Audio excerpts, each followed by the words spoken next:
No vídeo de hoje nós vamos abordar os conjuntos numéricos e as propriedades das operações de adição, subtração e divisão dentro desses conjuntos.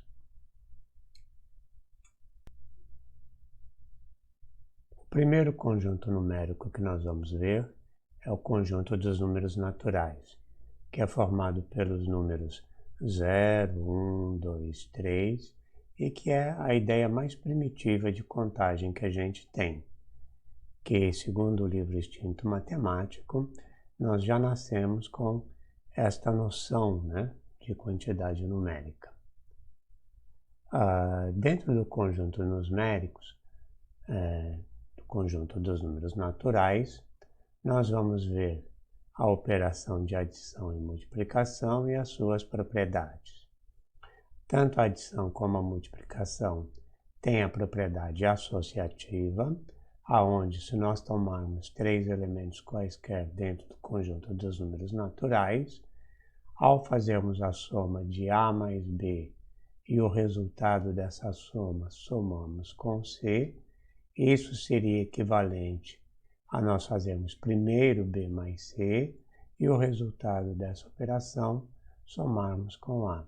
Então, existe uma equivalência em que não importa a ordem que a gente faça, essa operação, o resultado sempre será o mesmo.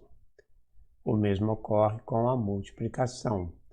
Fazer A vezes B e o resultado multiplicar por C é equivalente a fazer B vezes C e o resultado multiplicar por A.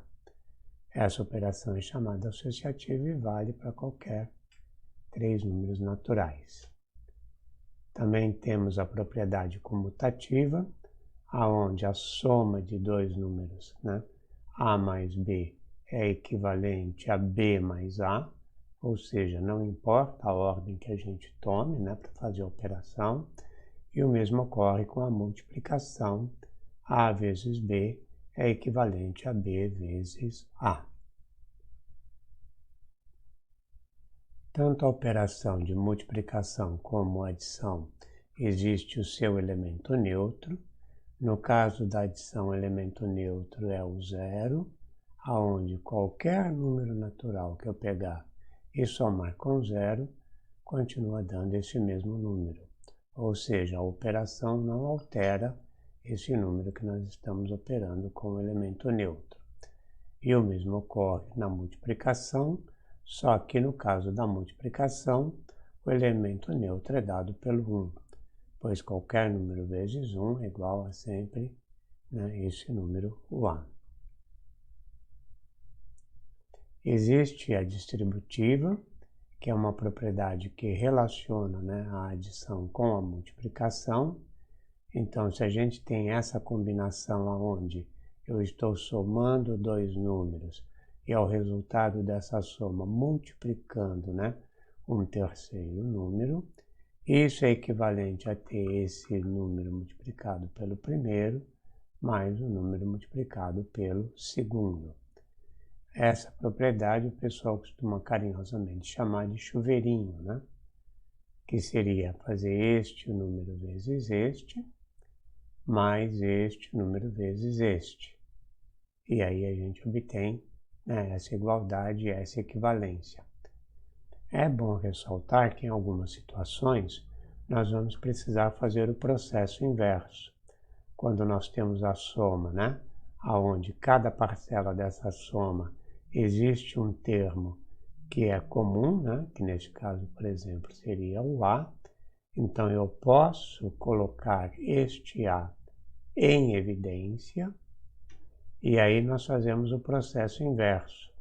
Aqui nós multiplicamos, e agora aqui a gente divide. A vezes B dividido por A vai dar B, mais A vezes C dividido por A vai dar C. E com isso a gente volta naquela expressão anterior.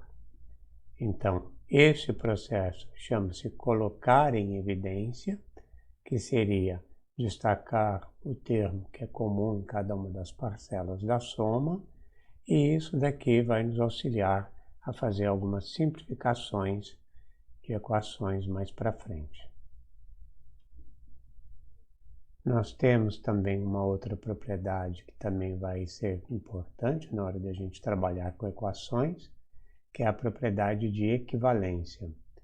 Se eu tenho uma igualdade A igual a B, e aí tomando um C qualquer, pertencente a uns naturais, se eu somar esse mesmo valor dos dois lados, a igualdade continua sendo válida. Então, somar o mesmo número, né, dos dois lados da igualdade mantém-se a igualdade, como também multiplicar os dois lados da igualdade por um mesmo número. Isso vai nos auxiliar a justificar algumas regras na hora de resolver alguma das equações. Aqui nós vimos as propriedades com relação à adição e à multiplicação. Mas o que ocorre, por exemplo, com a subtração? Eu posso fazer a subtração entre dois números naturais, por exemplo, 4 menos 2, e o resultado dessa operação vai dar 2, mas quando eu tento fazer 2 menos 4, eu não vou encontrar a resposta dentro do conjunto dos números naturais. E para isso nós vamos precisar de um novo conjunto, que é o conjunto dos números inteiros. Para introduzirmos a ideia dos números inteiros, vamos pensar numa questão do conceito de distância. Então, por exemplo, se eu pegar o 3 como uma referência, tá? Eu tenho que o 3 distancia do 4 de uma unidade. E essa representação, né, dessa distância pode ser representado pela operação de subtração, onde eu faço o 4 menos o 3, que é a minha referência, e que isso dá 1.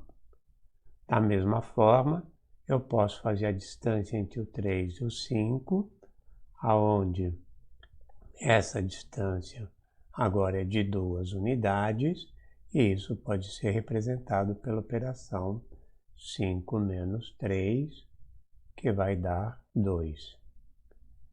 Mas como eu estou pegando 3 como referência, eu posso medir também a distância entre o 3 e o 2, que também tem uma distância de uma unidade. Mas a diferença aqui agora é que, para ir do 3 para o 4, eu fiz um deslocamento da esquerda para a direita, no sentido de crescimento dos números, né? E da mesma forma, para ir do 3 para o 5, eu fiz, né, um deslocamento de 2 unidades da esquerda para a direita. Neste caso, em que eu mantenho o número que eu quero medir a distância, neste caso o 2 menos o 3, que é a minha referência, isso também vai me dar, em termos de distância, uma unidade, mas não posso manter a mesma notação de uma unidade que eu tinha do 4, porque agora estou me deslocando num sentido de decréscimo dos números. Então, para isto, eu denoto esse número como sendo menos 1, ou seja, estou deslocando uma unidade, mas no sentido oposto do crescimento dos números. Estou indo agora no sentido de decréscimo dos números. E a mesma coisa aconteceria se eu quero medir a distância entre o 3 e o 1. Então agora eu faria 1 menos 3, também é de 2 unidades, mas agora essas unidades eu denoto com um sinal negativo para poder representar que eu estou andando no sentido de decréscimo desses números. Então, dependendo de onde nós colocamos esse referencial, nós podemos ter, né, a distância medida no sentido positivo ou no sentido negativo. E com isso nós temos o surgimento dos números inteiros, que é denotado pela letra Z, que vem, né, da letra, né, da palavra número em alemão, tá? Aonde nós tomamos o zero como uma referência e aí nós deslocamos, né, unidades positivas ou no sentido de crescimento do número e deslocamos também, né, unidades no sentido de decréscimo dos números. E com isso surgem os números negativos, o -1, -2, -3 e assim por diante. Então percebam que o que nós fizemos foi pegarmos os números naturais que estão presentes nessa parte e acrescentamos um novo grupo de números que agora são os números negativos. E a este conjunto de números nós damos o nome de números inteiros. As propriedades de adição e multiplicação dentro desse conjunto, né, continuam sendo válidas. Aqui só uma observação, né, que a gente tinha feito ali, que o conjunto dos números naturais está contido no conjunto dos números inteiros.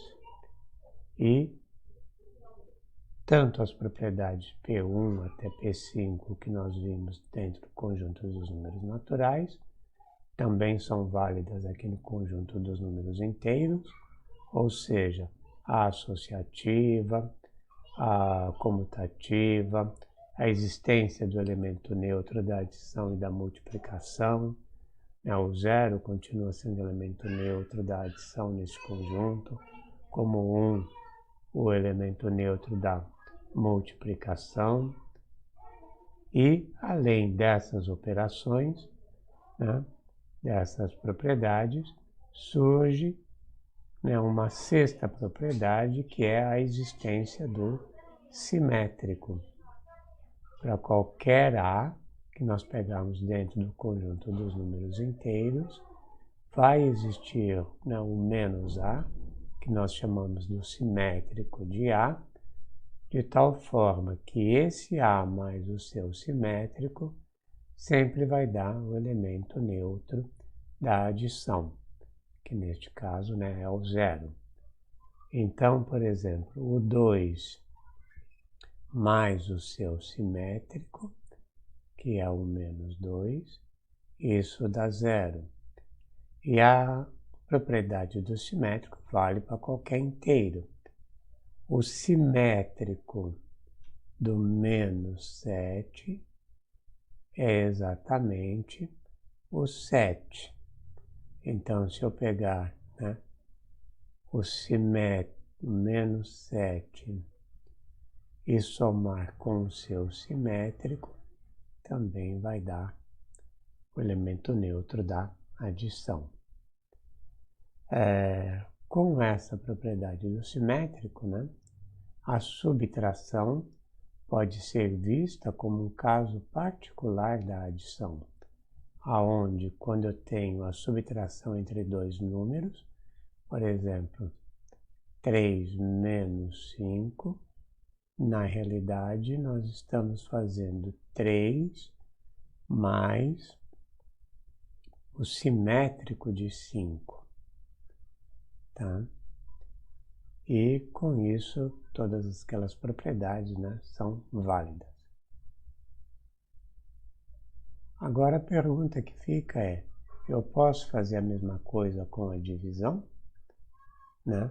Encontrar um elemento de tal forma que quando eu fizer multiplicado, né, pelo outro elemento, nós vamos obter o elemento neutro da multiplicação. Por exemplo, dado um A multiplicado por B, eu quero que isso de tal forma seja igual a 1, ao elemento neutro da multiplicação. Como a gente fez aqui, ó, o A somado com um certo elemento é o elemento neutro da adição. Então, quem seria esse B, né? Tá certo? Essa resposta nós não vamos encontrar dentro do conjunto dos números inteiros. Para isso, nós vamos ter que estender esse conjunto e para isso nós vamos agora tomar os números racionais, que são os números denotados pela letra Q, e que são todos números da forma P sobre Q, onde P e Q são números inteiros e o Q é diferente de zero. Então, por exemplo, o número 1 sobre 2 é um número racional, porque 1 é um número inteiro, 2 é um número inteiro e 2 é diferente de zero. Outro exemplo de um número racional, menos 4 sobre 3, porque nós temos dois números inteiros e esse segundo aqui é diferente de zero. E observe que todo número inteiro também pode ser escrito dessa forma, né? Por exemplo, 3 sobre 1, tá? Que nesta notação de fração nós estamos representando uma divisão, né? Então, 3 dividido por 1, que é igual a 3. Então, todo número inteiro pode ser colocado dessa forma, o que mostra que o conjunto dos números inteiros está contido no conjunto dos números racionais. Aquelas propriedades que nós vimos, né, de P1 a P6, inclusive a do simétrico, né, também são válidas dentro desse conjunto. A P6, por exemplo, o simétrico, né, de meio é exatamente o menos meio, e que isso dá zero, tá?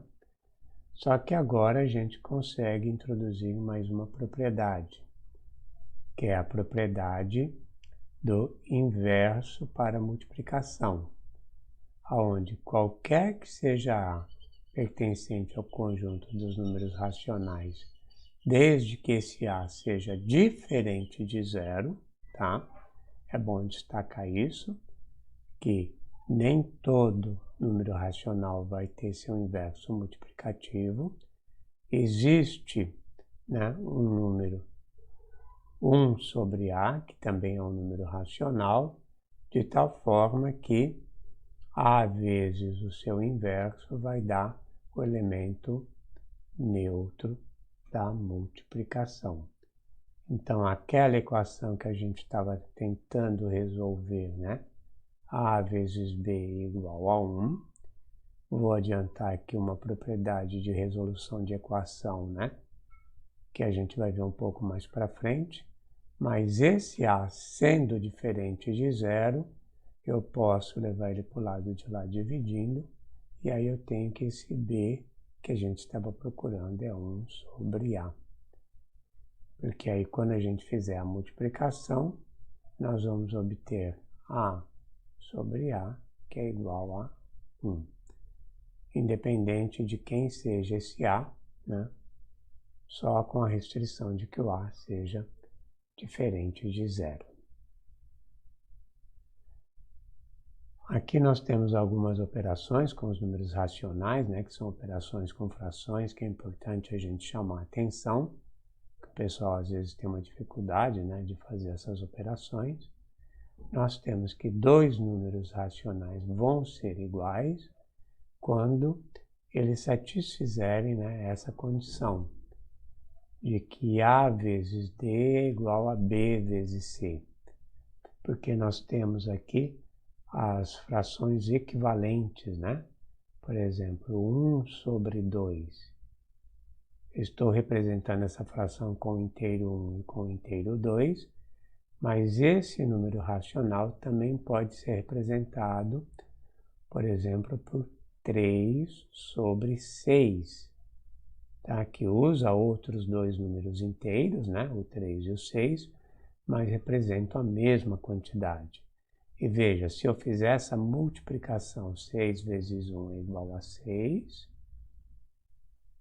e que isso é igual a 3 vezes 2, que é igual a 6.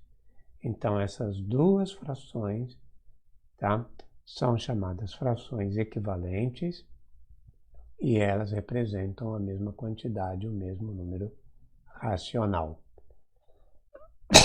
Então, para a gente ter, né, a igualdade entre duas frações, basta fazer a multiplicação cruzada e se a gente obtiver uma igualdade, elas são iguais, representam o mesmo número.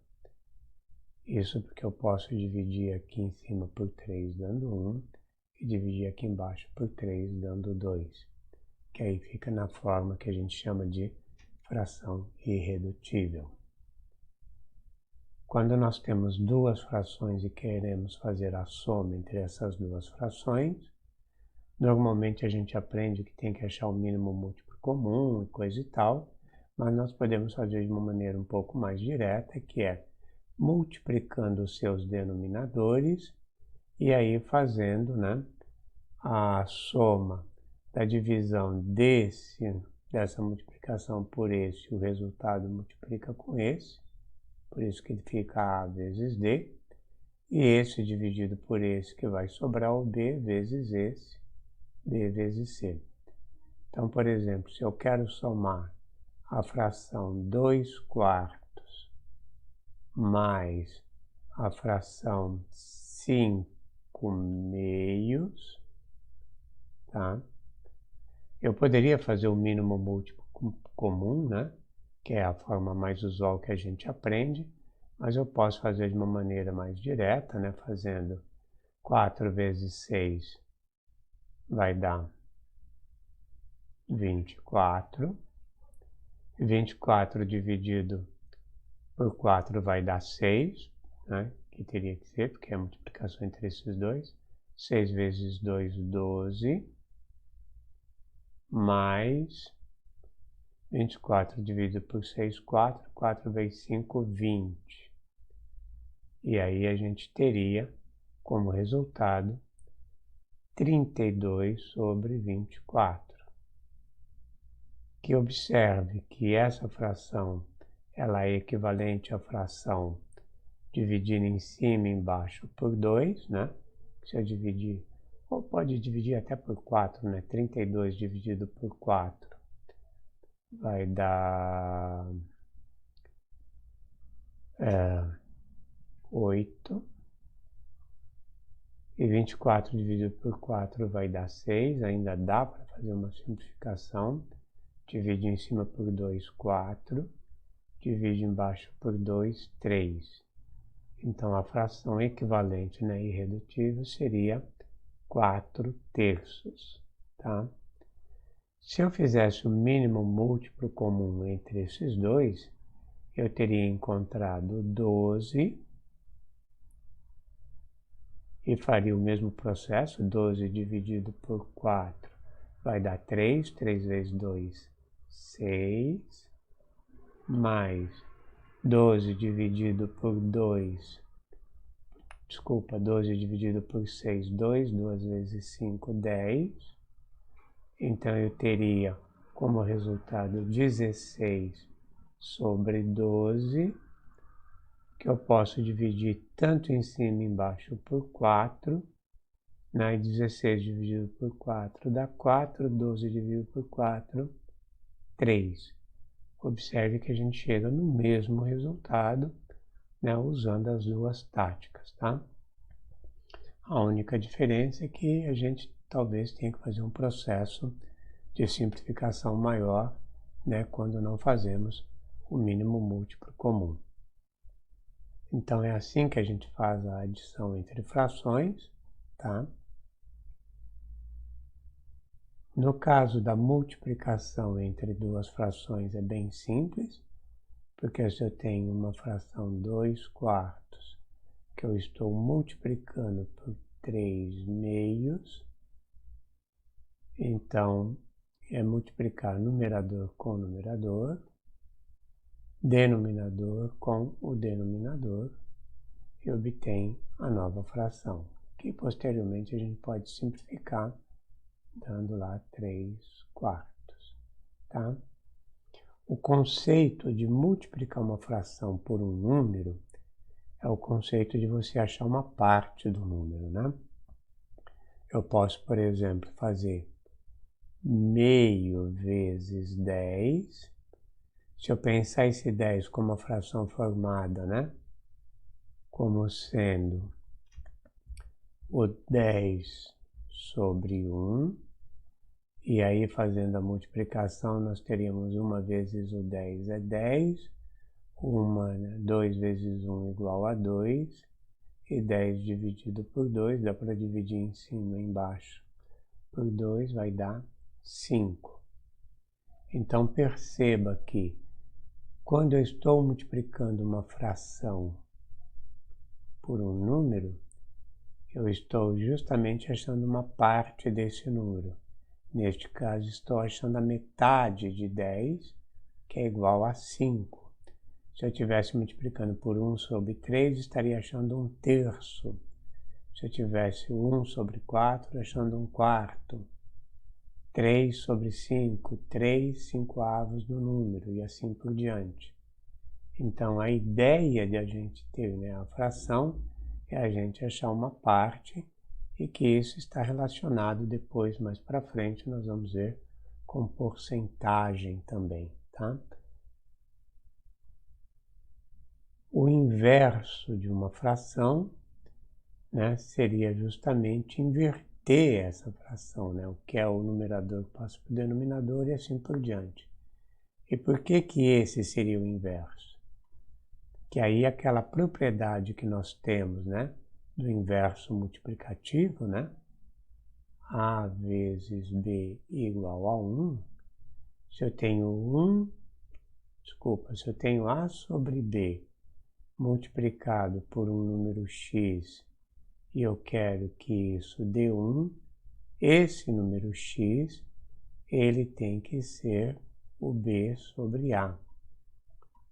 Porque quando eu substituo o x por B sobre A, eu tenho A sobre B, que multiplica B sobre A, e aí nós temos, né, a multiplicação é numerador vezes numerador, AB, dividido por B, que multiplica A. Então, como aqui vale a comutativa, A vezes B é igual a B vezes A, essa divisão dá 1. Então, o inverso, né, multiplicativo de uma fração é justamente trocando numerador e denominador. E é nessa ideia que aparece, né, a regra para poder fazer a divisão entre duas frações. Porque se eu vou pegar a fração A sobre B dividido por A sobre C sobre D, na realidade eu estou fazendo AB dividido por CD, mais 1 sobre CD é o inverso de CD, então na realidade estou multiplicando pelo inverso de CD, que é D sobre C, e aí vem aquela regra da divisão, em que se eu tenho duas frações, né, por exemplo, 2/4 dividido por 3/2, como é que a gente faz? Mantém a primeira, e isso é importante, essa ordem, tá? Porque a primeira é mantida, e multiplica-se pelo inverso da segunda, tá? E aí nós vamos ter 2 vezes 2, 4, 4 vezes 3, 12, que dá para simplificar, dividindo em cima e embaixo por 4, que é 1/3.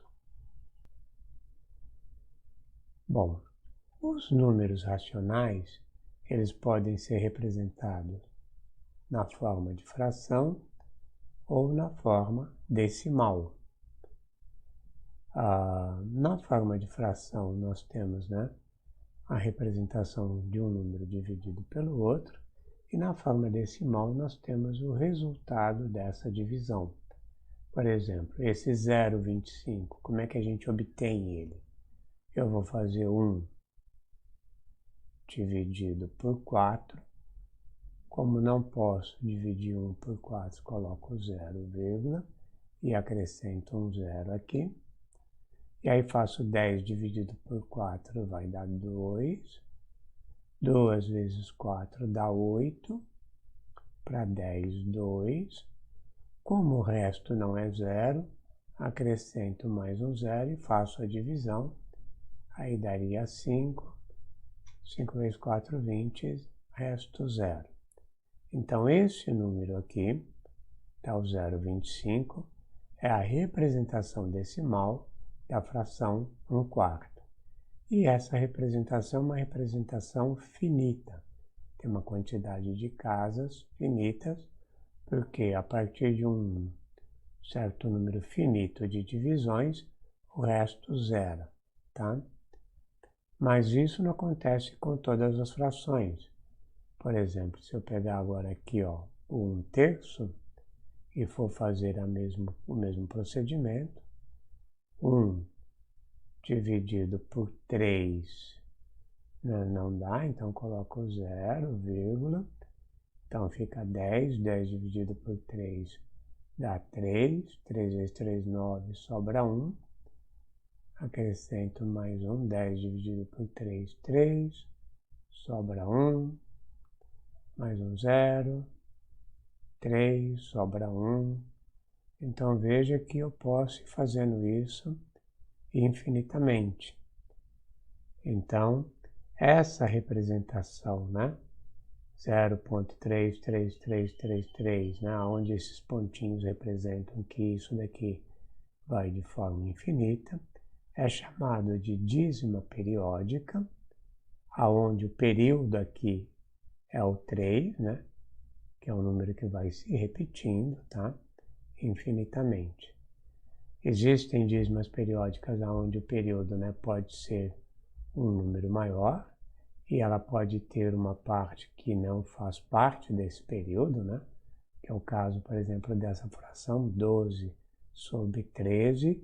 Se nós formos fazendo as divisões, nós vamos encontrando esse resultado, até que um certo momento, né,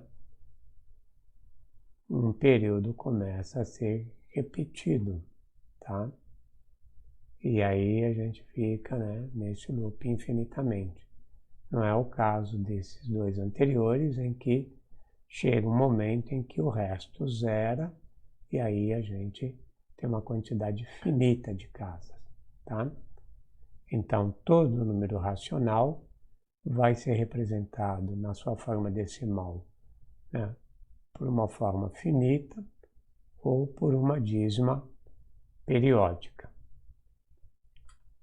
Mas nós temos números em que eles podem ser representados, né, de forma infinita, mas que a gente não consegue obter, né, um período, uma coisa que se repete, né, periodicamente.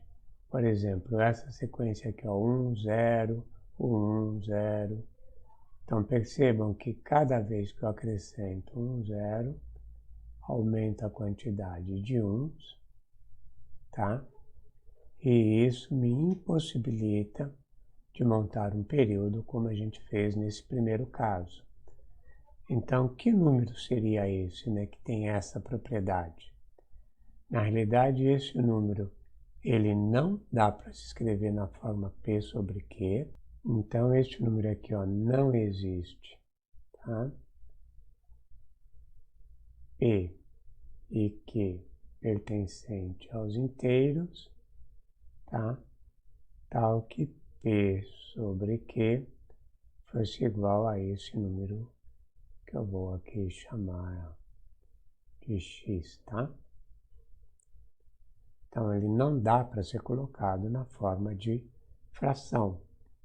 Então, ele não é um número racional. Nós chamamos esses números de números irracionais. E aqui existem alguns dos mais conhecidos, né? O π é um número irracional, que ele tem uma quantidade infinita de casas e não se repete, né, em um período. Raiz de 2 também é um número irracional, aonde na realidade raiz de qualquer número primo, né, vai ter essa propriedade. Outro número bem conhecido é o número de Euler, também é um número irracional. E esses são conhecidos, mas a gente pode montar um como a gente montou, né, com aquela sequência numérica com 1, e o 0, e posso trocar o 1 e o 0 por qualquer número e fazer outras sequências, obtendo uma infinidade de números irracionais.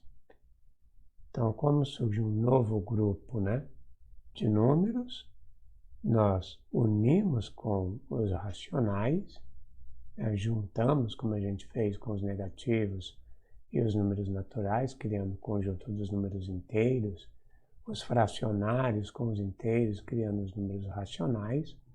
Agora a gente junta esses irracionais com os racionais e forma o conjunto dos números reais, que nós denotamos pela letra R. E é nesse conjunto que nós vamos trabalhar, tá? Existe mais um conjunto numérico que surge, né, não das operações de adição, subtração e multiplicação, mas da operação de radiciação, quando a gente tenta resolver o problema e achar a raiz quadrada de um número negativo, que isso, né, não tem resposta no conjunto dos números reais, tá? Isso só vai ter resposta no conjunto dos números complexos, mas nós vamos limitar o nosso conjunto ao conjunto dos números reais para poder trabalhar com funções reais. Não vamos ver, né, o conjunto dos números complexos. Aqui tem alguns subconjuntos notáveis, né, para uma questão de notação. Quando a gente denota o n estrela, significa que eu estou considerando os naturais sem o zero. A mesma coisa com os números inteiros, né? Os z estrelas seriam os inteiros sem o zero. Os reais sem o zero, que são chamados os conjuntos não nulos. Nós temos os não negativos, que a gente denota com o sinal positivo, né, o sinal de mais, que é onde a gente vai considerar só os positivos, tá? Ou seja, não considera os negativos, por isso não negativos, e os não positivos, onde que a gente denota com o sinal de menos, onde a gente não está considerando os positivos, tá? Isso é só uma questão de notação de conjunto que a gente pode usar durante o curso, né? Para poder simplificar e dizer, por exemplo, que a gente tem, né, um conjunto onde que a gente está eliminando algum elemento ou um conjunto de elementos. Por exemplo, neste conjunto aqui é importante para quando a gente for definir a função f de x igual a 1 sobre x.